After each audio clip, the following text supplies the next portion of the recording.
I now call the November 11th meeting of the Wallingford-Swarthmore School District Board to order. We have a full board tonight of all 9 members of the board. In opening, if you would rise and join me in the Pledge of Allegiance. I pledge allegiance to the flag of the United States of America and to the republic for which it stands, one nation, under God, indivisible, with liberty and justice for all.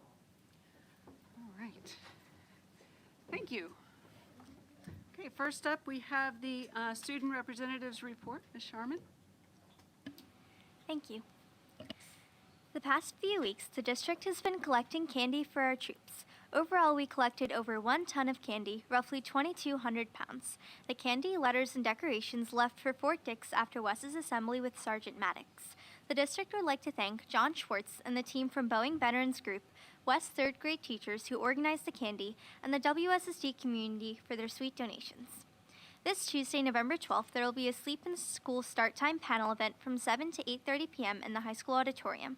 There will be representatives from the Radnor, Phoenixville, and Unionville-Chadsford school districts, all of which have instituted later start times, so we can better assess the effects of such a policy on our own district. Everyone is welcome to attend.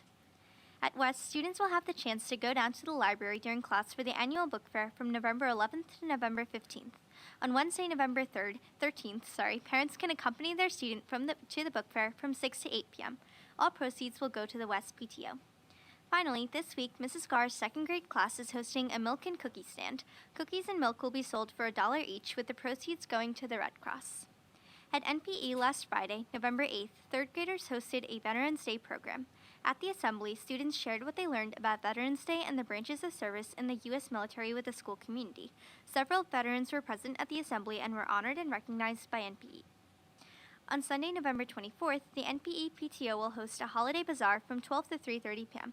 Stop by to shop for gifts and trinkets for the upcoming holidays. Tomorrow, Tuesday, November 12th, the SRS Diversity and Inclusion Group will hold its first meeting at 5:30 p.m. in the SRS Library. The group will discuss ways to ensure that SRS is a place where all students, families, staff, and administrators feel their whole selves are represented, embraced, and celebrated by the school culture, curricula, and practices. All are encouraged to come. On Thursday, November 21st, SRS will host its annual STEM night from 6:30 to 8 p.m. This is a great opportunity for students to learn more about science, technology, engineering, and math through fun, hands-on activities. The program is made possible by volunteers, so if you are interested or have expertise in STEM, please consider signing up as either a presenter or a general volunteer. Finally, on Monday, November 25th, SRS will host a reception to honor veterans. The school would like to create a wall of honor where students can put up stars with the names of family members or friends who served our country in any of the military branches, as well as the names of police officers, firefighters, first responders, and community helpers. A short presentation will be held in the auditorium at 9:30 a.m. prior to the reception in the dining hall. The middle school will have its annual volleyball night this Thursday at 6:30 p.m. Students can form a team with their friends and sign up to compete in a fun volleyball tournament. All proceeds will go to the 8th grade service project, the Barkin Healing Hearts Foundation. Come out to support this worthy cause. Today, the high school marching band played at the Veterans Day Parade in Media. The band had a wonderful time marching down State Street and in front of the courthouse. The class of 2022 has its fundraiser at the Panera Bread on Thursday, November 14th from 4 to 8 p.m. Show a flyer, hard copy or digital, so a portion of your bill goes towards the sophomore class. The class of 2021 is hosting a Linvilla Pie fundraiser. You can pick up an order form from the main office and order a pie for the upcoming holidays, and a portion of your bill will go towards the junior class. Finally, the boys soccer team is the only team from our fall season to still be active in the PIAA state playoff competition. The team hopes to continue their momentum in a semifinal match against Archbishop Wood High School on Tuesday night. The game is at 5 p.m. at Methacton High School. Come out and show your school spirit. Thank you. Thank you, Sama. Next, we have the Superintendent's Report. Dr. Palmer. Thank you, Dr. Huff. First, a special thank you to the Foundation for Wallingford-Swarthmore Schools and everyone who helped with or participated in Saturday's pajama run. The weather cooperated and it was a beautiful, sunny day, perfect for the pajama run. The members of the Ed Foundation have been so generous with their time and attention toward us, and we truly do appreciate their continued support. Today, I had the distinct honor of accompanying the Strathaven Panther Marching Band as they performed in the 60th Annual Veterans Day Parade in Media. It was a very special feeling to be part of such a long-standing tradition that salutes our veterans and their fraternal organizations across the country. It was heartwarming to be in a place where there was so much respect, gratitude, American pride, and goodwill in the air. Congratulations to incumbent board members, Dr. Michelle Downey and Ms. Chapin Semino, for their election and re-election to the Board of School Directors. Congratulations also to Mr. Jerry Ballas for his election and return to the Board of School Directors. Mr. Ballas moved and left the board in June of 2017. Congratulations also to new board members, Mr. Larry Cudis and Ms. Jennifer Lentz. Mr. Ballas, Mr. Cudis, and Ms. Lentz will be taking the places of Dr. Sontag, Dr. Rieger, and Ms. Vogt, who will be stepping down after 12 years, 10 years, and 4 years respectively. A special thank you to all of our board members who are volunteers and give countless hours of community service to all of us. And finally, I am going to reiterate what Ms. Sharman said. It's a calendar item for everyone. Tomorrow, we will host the Sleep in Schools Start Time panel event. Please join us as we host our neighboring school districts who have instituted later school start times. This is our opportunity to hear from stakeholder groups about their experience firsthand. The event will be held tomorrow, in case you didn't hear all of us already, from 7 to 8:30 in the Strathaven High School auditorium. All are encouraged to attend, and we are looking forward to seeing you there. And in case you forgot, it is tomorrow, and we're hoping to see you there. And when our first focus topic comes up, you're going to hear it again, because we don't want you to forget. And Dr. Huff, that concludes my report. Thank you, Dr. Palmer. So I do have some board announcements. The board met in executive session on October 28th and again on November 1st to discuss student safety. We have two focus topics tonight. The first is regarding the progress on the sleep and school start times exploration. So, Dr. Palmer, do you want to introduce that? I do. As Dr. Huff said, it is our update on where we are on this board goal. With us tonight is Dr. Citarelli Jones, and whenever you are ready, you can go over to the podium. She was with us a little while ago and had updated us to date, and now she can bring us up to speed with the work that we've been doing in the meantime. Dr. Jones, it's all yours. Thank you. And thank you for having me back. We are almost exactly halfway through our investigation into sleep and school start times. So it seems appropriate that we get a chance to talk about what our progress is looking like.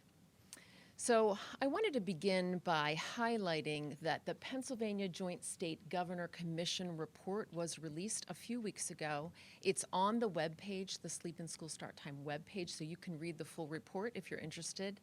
I'm going to give you a couple of the highlights here, and I'm wording them exactly the way they are there. So I apologize for reading to you. I know that you can read. However, some of the language I think is important, and I think it's important that I say it out loud. So the advisory committee acknowledges the medical community consensus that a public health crisis in the form of an epidemic of chronic sleep loss and daytime sleepiness in U.S. adolescent exists. The advisory committee agrees that the benefits of later school start times for secondary students are supported by robust research. The advisory committee realizes that biologically driven changes in adolescent sleep patterns are beyond the control of adolescents, their parents, or their teachers. The advisory committee acknowledges that there is inconsistent awareness regarding the benefits of later school start times across the Commonwealth, and entrenched routines can be a formidable obstacle. The American Academy of Pediatrics encourages districts give concomitant attention to other contributing and potentially remediable factors such as excessive demands on students' time because of homework, extracurricular activities, after-school employment, social networking, and electronic media use. Now, having said that, While a number of other approaches to address adolescent sleep needs exist, which are the ones mentioned in the first bullet, the CDC has declared that among the possible public health interventions for increasing sufficient sleep among adolescents, delaying school start times has the potential for the greatest population impact by changing the environmental context for students in entire school districts. Again, if you want to read the full report, it's about 99 pages long, and you're welcome to do that. It is available on the Sleeping School Start Time webpage, which you can find navigated through the main webpage. So there are a number of committees that are in full force at the halfway mark. One of them is our scheduling think tank. The scheduling think tank met twice over the summer. They met again in September, and they met again on October 3rd. It's a 15 to 20 member group because we have a couple people who are ancillary. And they met for a full day to explore scheduling types. And when I say scheduling types, I'm talking about traditional, that would be an 8-period day, block, which is what we have now, and a hybrid, which is a combination of the two. We explored our faculty survey data, and the most important considerations from the Strathaven High School faculty were two. The first is that we maintain the block schedule. It came through very, very strongly. That does not mean we've stopped considering other schedules. I'm just giving you the feedback from the faculty survey. The second most important item for them was maintaining the instructional minutes, that the integrity of the instructional minutes is maintained, especially for away game athletes. The concern being that if students leave school too early in order to get to an away game because of the later school start time, that they're going to miss many, many instructional minutes over time. The think tank also explored various lunch configurations. We explored everything from 8 a.m. through 8:30 a.m. start times. We explored music program implications. Our music program here is unparalleled. It's different than any neighboring school district in terms of its impact on our schedule, and it takes serious consideration. So we have members who are part of both of our committees for that, both the task force and the scheduling think tank. We explored VOTEC and other dual enrollment programs who are not changing their times regardless of what we do. And the result of that is that 13 potential schedules emerged. That's a lot of schedules to start sifting through, but there were the magic number 13. So the faculty met in small groups to explore those 13 schedules. It generated feedback about what we're calling the most viable / favorable of the schedules, given lots of preferences. Dr. Brown, the high school principal, analyzed the feedback data that he received from the teachers, and he sent those most viable, favorable schedules onto the transportation department. So that's where it is right now. That's where we are in our trajectory. At this point, I want to remind you of the inquiry questions. I introduced these back in May. I'm going to continue to circle back around to them. I'm doing it tonight because the focus of these is what the task force has been working on. So our first overarching inquiry question has to do with how a later school start time can impact the health, the well-being, and the academic performance of the Strathaven High School students. So we need to know what the current sleep habits are for our students 9 through 12, and we want to know how they compare. Our second inquiry question is, to what extent would a change impact or affect the school district families and community? And we want to look at those unique characteristics, music being a great example. So here's what's been happening at our task force meetings. At our first task force meeting, we divided into 3 groups: impact on students, impact on teachers, and impact on parents and families. The representatives on each of these subgroups is a cross-section. In other words, we don't have all students on the impact on students. We don't have all teachers on the impact on teachers, and so on. Instead, we have student representatives on each, parent representatives on each, teacher and administrative representatives on each. For our first meeting, our impact on student group reviewed a research-validated survey that we then implemented to the Strathaven High School students. The impact on teacher group started from scratch. They developed their own survey of questions related to scheduling preferences that the scheduling think tank then used. And the Impact on Parent Family subgroup developed a survey to gather data on parent perception of their own students' sleep habits and later school start times. So at our second meeting, we looked at the data we gathered from the surveys administered after the first. Now, the impact on student group data is going to speak directly to our overarching inquiry question number 1, which is about student sleep habits. And here's what we found out. The average number of hours of sleep for our students is 7.5 during the week. The majority of our students who took the survey believe they do not get enough sleep. They report sadness, nervousness, and worrying that correlates with having less sleep. They report that their homework on an average is 2.5 hours per night. 49% of the respondents said they wake up 2 to 3 times each night. And fitting in homework, after-school activities, dinner, downtime with the shorter window, student stress, and curfews on practice or rehearsals and scaling back on homework could help. So this last piece was an open-ended question. We asked the students what could help, and these were some of their suggestions. Also, I want to note at the bottom that minutes for all of the task force, each one of the subgroups, are available on the Sleep and School Start Time webpage. Impact on parents. Our overarching question for them was question number 2, and this is what we learned. That based on the most recent survey, the group felt the survey results were a good representation of the parent population. Remember, we have parents on the Impact on Families subgroup.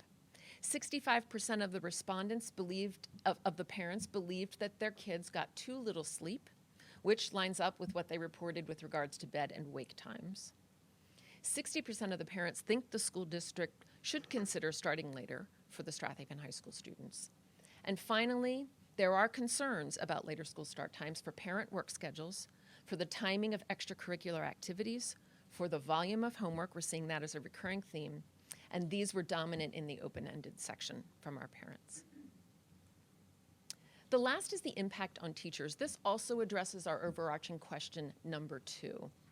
And this is really more process than it is a data report.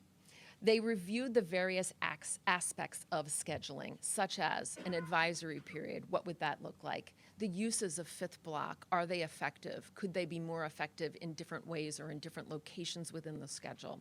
They looked at our music program, at our athletics and away games. They looked at the idea of rotating schedules vertically and horizontally. We looked at block versus traditional schedule, and we also looked at the teacher contract day. This year is a contract negotiation year for our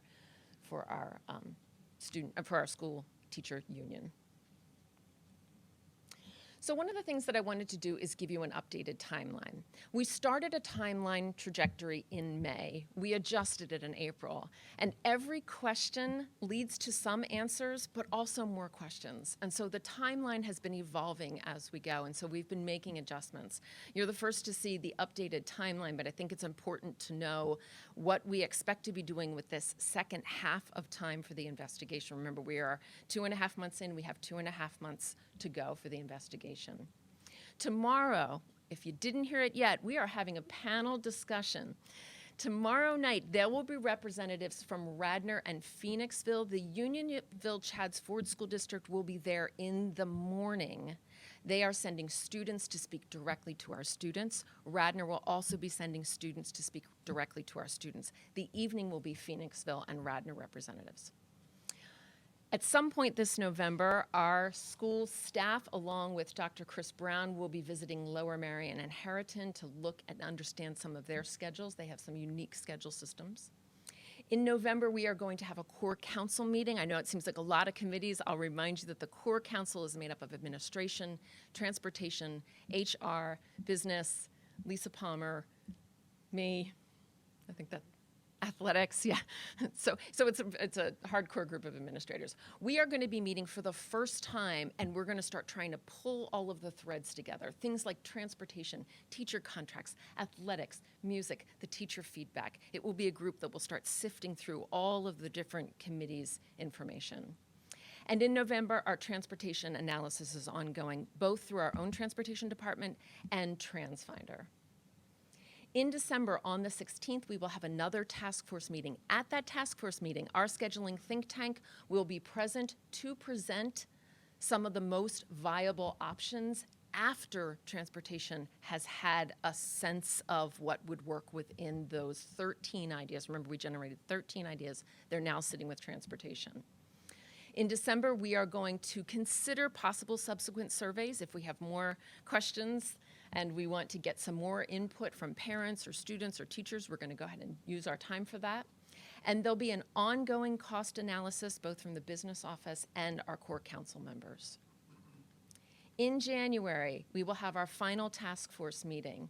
We will evaluate the family impact for some of the parameters I've listed there.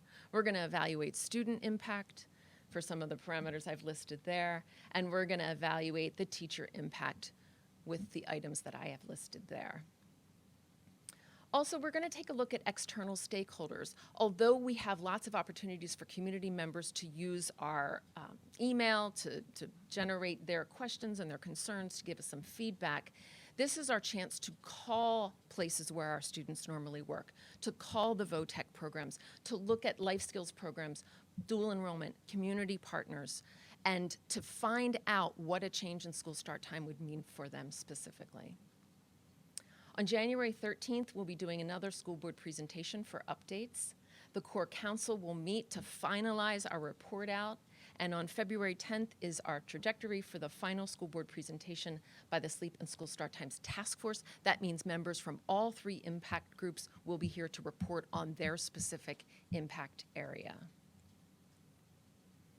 These are some enduring reminders that no decision has been made in regards to later school start times at Strathaven High School. We are in the gathering information stage from all of our stakeholders, and we will be sifting through that information and continuing to do so over the next 2.5 months. You can email me, you can email through our website, you can also call my office, and anything that you want to say at any point in time, that's the way to do it. There are also many variations of later school start times, and so we intend to do our due diligence to consider a variety of possibilities. Every once in a while, I'll hear rumors that there's only one way that we're going to do this. There are more ways than I have time to explain to you, and we are going to explore them. And what I've said before, the idea of gathering input, that is essential, and we will be looking for that all the way up through February. So please join us tomorrow for our panel's discussion. The date has been changed. It is tomorrow night at 7 o'clock in the Strathaven High School auditorium. We promise that it will be no longer than 8:30. Please come. There'll be an opportunity for you to take a card and ask specific questions. And we also have some planned questions. Those questions came directly from recurring themes in the open-ended sections of our surveys. So are there any questions that I can answer for you at this time? Yes, Dr. Rieger. Hi, Denise. Thanks for your presentation. Sure. Let me ask you, does daylight savings time or being on standard time have any effect on sleep loss? That's a great question.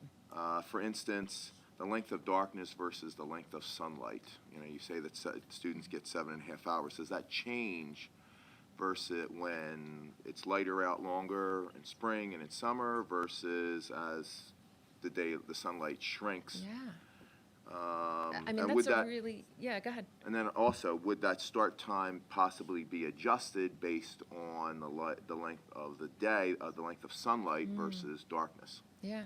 So it's a really astute question that I do not have the answer to, but I can certainly look through the research. I have it, everywhere. And also, Dr. Wendy Troxel has been really great about anytime we have questions to give her a call and follow up on that. As far as the other, I don't know of any school districts who have done any kind of adjusting for daylight savings time.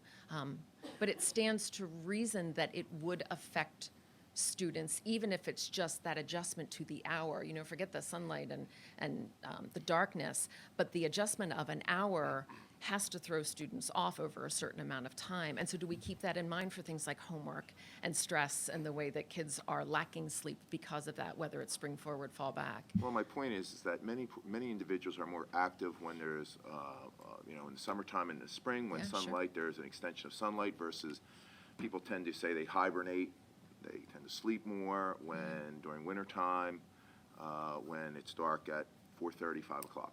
No, I love your question, and I will get back to you. Thank you. Sure. Hi. Hi. Thank you, Dr. Citarelli Jones. I appreciate the Italian pronunciation. I told you Thank I'd do that one time. Thanks for the presentation. I was struck by not so much the early start time part, which I've been informed the whole time, but by the homework load. 2.5 hours a night. It seems considerable. Yes. Do we have any other windows into the homework load besides this survey that we have known in the past, or in general, what trends have been happening? More homework, less homework over the past few years, even anecdotally? I don't have any hard, fast data on homework. However, it showed up in the first survey we gave in May as a consistent theme that students brought up regularly. It's also been noted, not just in the Joint Commission report, but other school districts who have begun later school start times already, their follow-up work in year 2 is an investigation into homework.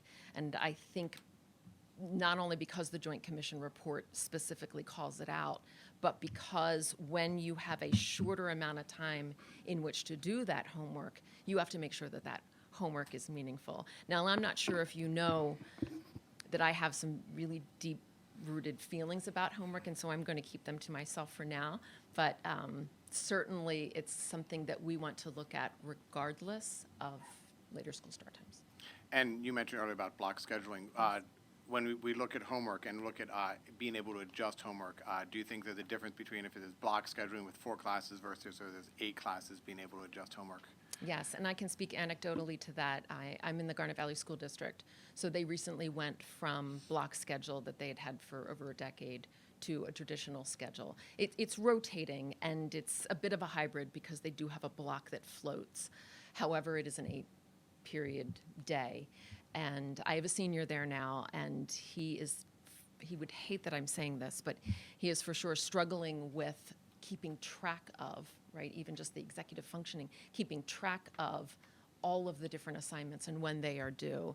Now, that's one student in one school district, but it is a rising concern of the students when they have heard, students on our task force, when they've heard that we are exploring it's the number one thing they bring up, the concern of having too many classes to keep track of, and that teachers will not do less homework. I believe that there's an adjustment, and Garnet Valley teachers have told me so. There's an adjustment to when you've been teaching block for a long time and then you switch to traditional. You tend to fall back on the normal amount of homework you would give, not thinking about that you have all year to work through your content. I worked at the Upper Darby School District into block scheduling for 12 years. When I went to East High School and changed to a traditional schedule, it took me about 3 or 4 months to really get my proper rhythm for how much homework to give, and I was a seasoned teacher. So anecdotally, my guess is that it's worth consideration. I hope I answered your question. Thank you. Sure. Any other questions? All right. Okay, Well, thank you. thank you, Dr. Jones, and thanks to everyone who has been participating in this exploration so far. Our second topic tonight is the annual audit. Dr. Paulman. Thank you, Dr. Huff. Last Wednesday, we had a Finance Committee meeting at which Carl Hogan, our partner from the accounting firm, was with us to talk with the Finance Committee in a little bit more depth than we have tonight about what the results of our 18-19 school year were.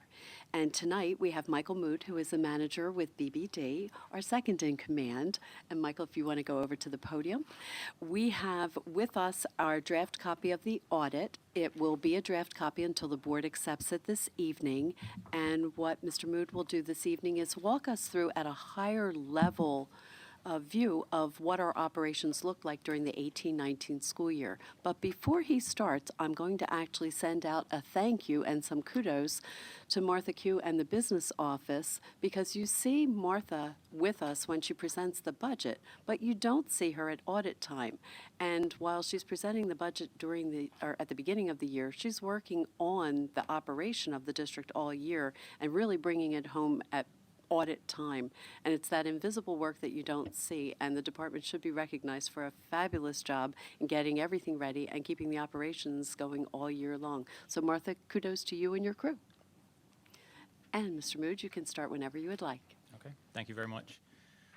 Yes, to Dr. Palmer's point, Carl was here last week and explained everything in a lot more detail, so I'm going to try to focus on a few key sections of the audit report, really narrow it down to a couple of key highlights, and but certainly if you have questions or specific concerns, don't hesitate to ask, and I'd be happy to address those if I can. Pages 1 and 2 of our audit report, again, this is a more than 60-page document. I'm gonna kind of focus on a few things. Pages 1 and 2 is our independent auditor's report. So it's a bit expansive, but I want to highlight a few sections within that audit report. It really is identifying the scope of our audit, and as well as our responsibility as auditors and management's responsibility. Management's responsibility is to prepare the financial statements in accordance with GAAP, and our responsibility as auditors is to express an opinion on each opinion unit and conduct the audit in accordance with generally accepted auditing standards as well as government auditing standards. We issued our opinions, which were unmodified, which essentially mean they're clean opinions, and the financial statements were presented in all material respects in accordance with generally accepted accounting standards in the U.S. So that's just a brief explanation of what that audit report entails, but essentially it's a clean, the best audit opinion you can receive, and that's what we issued. Again, to further narrow the focus of this report, I would point you to pages 3 through 13. This is management's discussion and analysis. Now, this is a section that's prepared by management, and it's a narrative that discusses the financial results of the current year. Our responsibility as auditors with regard to the MD&A is to make sure it's consistent with the financial statements that follow, and that it contains all the required components that are required by the Government Accounting Standards Board. So within that, there's a few key highlights that I want to bring up, specifically related to the general fund. So the general fund reported a decrease in fund balance for the year of $384,902, and that brought the cumulative fund balance to just over $9 million at the end of the year. In relation to that change in fund balance, I wanted to highlight that there was a budgeted use of about $448,000 of the fund balance based off of the budget that was passed in the preceding year, and only $384,000 was used. So that's actually a positive variance in relation to the expected use of fund balance versus the actual results. That was favorable by about $64,000. Now, individually, there weren't many. There weren't any individual significant variances, and actually it I think really exhibits a high level of budgetary control, given that you have an over $80 million budget for there to be such a short variance like that. So I think it goes well to highlight the business office's control of your budget. Of that $9 million fund balance that remains at the end of the year for your general fund, it's broken up into a couple different sections. There's $138,000, which is considered non-spendable. Those are prepaid expenditures for the upcoming year. And there's about $3.4 million that's committed to a variety of things, including self-insurance rate stabilization, retirement rate stabilization, debt service, as well as the projected use of fund balance in the 1920 budget, is what makes up that $3.4 million commitment.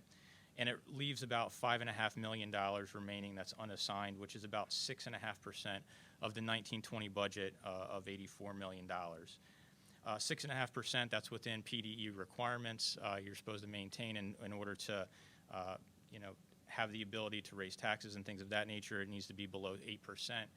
I would say amongst most school districts, they maintain anywhere from about 5 to 8%, so you're pretty much right in the middle, in line with how other school districts try to manage their fund balance in terms of the unassigned amount at the end of the year. On a government-wide basis, including all governmental activities, at the end of the year, there was a deficit in fund balance of about $67 million. Now, this is, as opposed to a short-term approach, it's a long-term perspective, so it includes your capital assets, long-term debt, things of that nature, including your net pension liability. Overall, though, for the year, there was actually a positive increase of about $2.9 million year over year in terms of your change in total net position, most of which was related to your governmental activities, which was $2.8 million, and about $100,000 that was related to your business-type activities or your food service fund. Within your MD&A, again, on pages 3 through 13, pages 4 and 5 present an overview of the financial statements, and pages 6 through 8 is some condensed financial data that represents a summary of the information that's provided on pages 14 and 15. So if you want to see some more summarized, highlighted information, I'd direct your attention to those pages. Pages 9 through 11 provide a little bit more detail about your governmental funds. So that's, largely related to your general fund and your capital projects fund. At the end of the year, you had a combined fund balance for your governmental funds of about $16 million. It's a slight decrease of about $470,000 from the prior year. Page 11, again, provides some information about your budget. We went into a little bit of detail about that. Also, those pages 11 through 13 provide a little bit more information about your capital assets. You had about $95 million invested in a broad range of capital assets at the end of the year. Also, there's some more information on page 12 about your non-current liabilities, which, again, is related to your general obligation debt, your PSERS net pension liability, as well as some other post-employment benefits. And then pages 12 through 13 discuss a few things that that management deemed important as it relates to the district's future, related to the budget, related to the impact of PSERS on the future, as well as some other information there. Pages 14 through 24 is a lot of your financial information. Again, I think the MD&A on pages 3 through 13 do a good job of really highlighting and focusing or narrowing your focus on the things that are important. So I would just direct your attention to those explanations of variances if you have specific questions. Pages 25 through 48 are your footnotes to your financial statements. Again, this is going to disclose information about the school district's significant accounting policies, estimates, pension and OPEB plans, as well as your capital assets and repayment terms on your long-term debt. Beyond that, there's a couple of required supplemental information schedules that are included. I do want to point out that on pages 55 and 56, that includes your schedule of expenditures of federal awards. The school district did spend a little over $1 million, about $1.25 million in federal funds. As a result, you're required to have a single audit if you spend more than $750,000 in federal funds. The major program that we audited related to your federal spending was IDEA, so spending on special education. There was no findings to report as a result of our audit of that specific program. The internal controls over compliance were evaluated, and there was nothing to report during that review. Unmodified opinion on compliance was issued, and so there's some reports on those internal controls that just indicate that everything was operating effectively and there's no issues related to internal control or compliance on pages 59 through 62. And there's a summary of those results related to the single audit and federal spending on page 63. So again, Carl went through this in a lot more detail last week with the Finance Committee. I wanted to keep it brief and focus your attention on a few key items. But I'm certainly happy to address any specific questions if you have them. Thank you, Mr. Mood. Do we have questions from the board? All right. Thank you very much. Thank you. And thank you, Ms. Appreciate Q, for your diligence in this topic as well. Okay. Now we have time for comments from the audience. Is there anyone here who would like to speak to the board related to topics on the agenda? Okay, seeing none, we move on. Our first item for action tonight is the approval of the minutes from the October 28th meeting, and I so move. Do we have a second? Dr. Sontag, any discussion on the minutes? All opposed, or excuse me, all in favor, please say aye. Aye. Any opposed, say nay. Okay, the minutes pass 9-0. We have several items for action and personnel. Are there any of these items that any board member would like to carve out separately? Okay. We have the approval of the resignation of Joe DeLuca, substitute custodian. We have the approval of a leave of absence for an employee. We have the approval of the appointment of Dennis Palm, substitute custodian. We have the approval of additions to the conference requests. We have the approval of the additions to the activity advisor appointment list. And we have the approval of additions to the activities supplemental appointments list. all as attached or described in the agenda. Do I have a motion for these items? Dr. Rieger, and a second? Ms. Walkman, any discussion? Okay. All in favor, please say aye. Aye. Any opposed, say nay. I already said aye. Okay. Okay, the item's passed 9-0. Does anybody dispute that count? Okay. All right. Okay, we have one item for action and policy. We have the approval of the first reading of several policy changes as listed in the agenda, and I so move. Do we have a second? Second. Where are you on my list? Mr. Orsetti.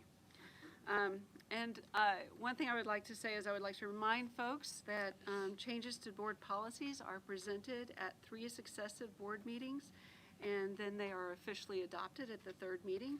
If anyone has any questions about these policy changes, please voice them before the final reading, which will occur at the first meeting, the first regular meeting in December. Okay. So, any other discussion on these policies? Okay. All in favor, please say aye. Aye. Aye. Any opposed, say nay. Okay. The items pass 9-0. We have several items for action in finance. We have the acceptance of a Safe Schools grant in the amount of $20,000. We have the acknowledgement of receipt of the auditor's report, which we just heard about. And we have the approval of a 3-year extension on audit services with BBD. All is discussed as attached or described in the agenda. Do I have a motion for these items? Dr. Rieger, and a second? Ms. Walkman. Okay, any discussion on these items? Okay. All in favor, please say aye. Aye. Any opposed, say nay. The items pass 9-0. And finally, we have time for comments from the audience related to things we didn't just vote on. Is there anyone who would like to address the board? Okay. If you want to speak, please go to the podium. Please know that what you say will be broadcast and recorded. The recording will be posted on the district website, and only district residents or taxpayers have the privilege to speak. By law, the purpose of public comment is to address the board on matters that may come before the board for its consideration. Therefore, content should be along those lines. Okay, so Thank name you, and Dr. address. Huff. I'm Susan Kelly. I live in Swarthmore, and I am chair of the Multi-Municipal Environmental Advisory Council, which comprises members, residents from Wallingford, Nether Province, Swarthmore, Rutledge, and Rose Valley. And we are a group that meets once a month to talk about environmentally sustainable methods, practices, and we encourage our group and others to reach out and encourage others to do so as well. Several weeks ago, we sent our group came up with a resolution for to ask the school board to apply for a rebate for electric vehicle charging station purchase, and I think you probably all read the resolution, and I'm here to just encourage you and talk a little bit about it. Since you were discussing the effects of sleep and health, I would bring into consideration the focus on air pollution and the goals of the Commonwealth of Pennsylvania in having less vehicles that on the road that are polluting. As you probably know, our air quality in our communities is not very good. A lot of it, the ozones and the small particles are measured, and you can go to airnow.gov and find out what these are all about and check your daily to see what's going on daily in your own communities. For example, today, not so great. And these pollutants are damaging to all of us, but the children in our school districts are, the asthma, the respiratory diseases and whatever, and this means school absences from asthma and different respiratory diseases, things like that. So this is one reason why we encourage you to apply for the grant that is money from Volkswagen for their misstatement of their vehicles that were not up to standard. So, we know that the principal source of air pollution is from automobiles, trucks, whatever, diesels and other things. And I heard today that the panels for Panthers has approved, and it's all ready to go for in contract for a solar panel for the snack bar. And what a great place to connect that solar panel with your electric vehicle charging station. So you basically would probably be able to, get by with less quality. But you also offer, there are various ways that you can operate this. During the school day, you can have school vehicles, whatever. During the time when school isn't on, you can, rent out the space to other things. Swarthmore applied for the grant and received it very fast, and we have our charging station already up and running.